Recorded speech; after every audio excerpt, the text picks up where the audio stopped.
बिरजू ढाबे पे बैठा गरम चाय की चुस्कियां ले रहा था। उसे महसूस हुआ कि आसपास बैठे सभी लोगों का ध्यान उसी की तरफ था। उसने मुड़कर देखा तो सबने अपनी नजरें इधर उधर कर ली। बिरजू को अब वहां बैठने में असहज लग रहा था और उसकी चाय भी खत्म हो चुकी थी। उसने इशारे से लल्लन को बुलाया। चाय खत्म हो गई भैया, थोड़ी और लाऊं? नहीं, ये ले चाय के पैसे। वैसे साल भर बाद आना हुआ, कोई जरूरी काम था क्या बिरजू भैया? क्यों? अपने ही गांव आने के लिए मुझे किसी खास वजह की जरूरत कब से पड़ गई? अरे ऐसी कोई बात नहीं है, मैं तो बस ऐसे ही पूछ रहा था। गुस्से से हुंकारते हुए बिरजू तेजी से वहां से बाहर निकला। सबके बर्ताव से वो समझ चुका था कि बड़े भाई रामू की वजह से अब कोई भी गांव में उससे अच्छे से पेश नहीं आएगा। कुछ देर बाद बिरजू गांव के पुलिस स्टेशन पहुंच गया। क्या काम है? थाना इंचार्ज कामरान जी है। अरे बिरजू, तुम यहाँ आओ, मेरे केबिन में बात करते आओ। जरा दो चाय अंदर भिजवाने के लिए बोल देना। जी साहब। मैंने सुना कि तुम्हारे शहर में अच्छी नौकरी लग गई है। और माता जी कैसी हैं? माँ ठीक है, बस कभी कभी भैया को याद करते करते रो देती है। उन्हें समय दो, ऐसे घावों को भरने में वक्त लगता है। वैसे तुम सुनाओ, 1 साल बाद वापस कैसे आना हुआ? वापस आने का तो एक ही मकसद है।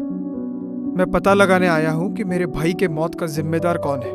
तुम्हें पता है रामू के साथ क्या हुआ था? वो अपनी लापरवाही की वजह से देवता का क्रोध का शिकार बना था। अब आप वापस शुरू मत कीजिए कामरान जी। आपको वाकई में लगता है कि मैं पिशाच देवता जैसी बकवास बातों में विश्वास करूंगा? तुम यहाँ बहुत कम रहे हो बिरजू। अपना पूरा बचपन तुमने दूसरे गांव में अपने मामा जी के यहाँ काटा है। फिर आगे की पढ़ाई करने तुम शहर चले गए और वहीं बस गए। अगर यहाँ रहते तो पता चलता कि गांव वाले साल दर साल किस खौफ में जीते हैं। अपनी जिंदगी का जितना भी वक्त मैंने इस गांव में बिताया हो, बचपन से ही माँ मुझे उस फसल देवता की कहानियां सुनाकर डराती थी। लेकिन भैया को कभी इस काल्पनिक देवता पर यकीन नहीं था और मुझे भी नहीं होगा। तुम्हारी माँ ने वो लाशें खुद देखी थी। उन्हें भी यकीन है कि ये फसल देवता का ही काम था। लेकिन मैंने नहीं देखा उन्हें। मेरे आने से पहले ही गांव वालों ने भैया का अंतिम संस्कार कर दिया था। मुझे तो आखिरी वक्त में भी अपने भाई का चेहरा देखना नसीब नहीं हुआ। लेकिन मुझे यकीन है कि उनकी हत्या गांव के ही किसी व्यक्ति ने की थी। तुम्हारे बात करने के ढंग से ऐसा लग रहा है जैसे तुम्हें किसी पर शक है। कौन है वो? मुझे लगता है भैया मेरी वजह से ही मरे हैं। क्या? ऐसा क्यों लगता है तुम्हें? जरा याद करने की कोशिश कीजिए कामरान जी। 2 साल पहले जब मैं गर्मी की छुट्टियां बिताने गांव आया था तो मेरी लड़ाई अरविंद अग्रवाल से हुई थी। हाँ, क्योंकि उनकी बेटी श्रुति के साथ तुम्हारा अफेयर चल रहा था। याद है मुझे। सिर्फ इतना ही नहीं, गौरव और शानू ने घर आकर बहुत हंगामा किया था। कहाँ है बिरजू? बाहर निकल, आज हम तेरी हड्डी पसली एक कर देंगे। क्या है? क्या किया है बिरजू ने? अपने बेटे को बुलाओ। ये रहा कमीना।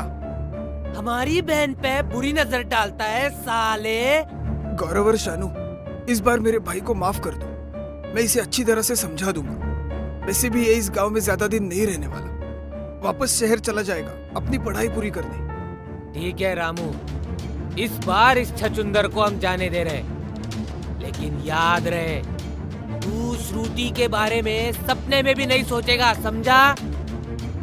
अगर फिर से तूने ऐसी वैसी कोई हरकत की तो तेरे पूरे परिवार को हम जान से मार डालेंगे।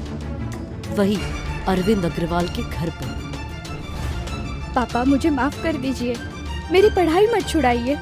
आप जैसा कहेंगे मैं ठीक वैसा ही करूंगी। बहुत हो गई तेरी पढ़ाई, बाहर गई तो फिर से खानदान का नाम मिट्टी में मिलाएगी तू। चुपचाप घर पे बैठकर काम में हाथ बटा। उसके बाद से आज तक मैं श्रुति से कभी नहीं मिला। मुझे लगता है कि कहीं ना कहीं अरविंद अग्रवाल ही भैया के मौत के जिम्मेदार है, क्योंकि उन लोगों के अलावा हमारे इस गांव में किसी और से कोई दुश्मनी नहीं थी। तुम्हें बेकार में ही शक हो रहा है बिरजू। अरविंद अग्रवाल और उसके बेटे बस नाम के शेर हैं। अरे उसने तो आज तक एक मक्खी भी नहीं मारी। वो किसी आदमी को क्या खाक मारेगा? आप भले ही मेरे भाई के गुनहगारों को सजा दिलाने में असमर्थ हुए हो, लेकिन मैंने ठान लिया है कि मैं उन्हें किसी भी कीमत पर ढूंढ कर निकालूंगा। उन्हें मैं फांसी के फंदे तक पहुंचा कर रहूंगा और इसके लिए मुझे आपकी मदद की कोई जरूरत नहीं है। शाम का वक्त था।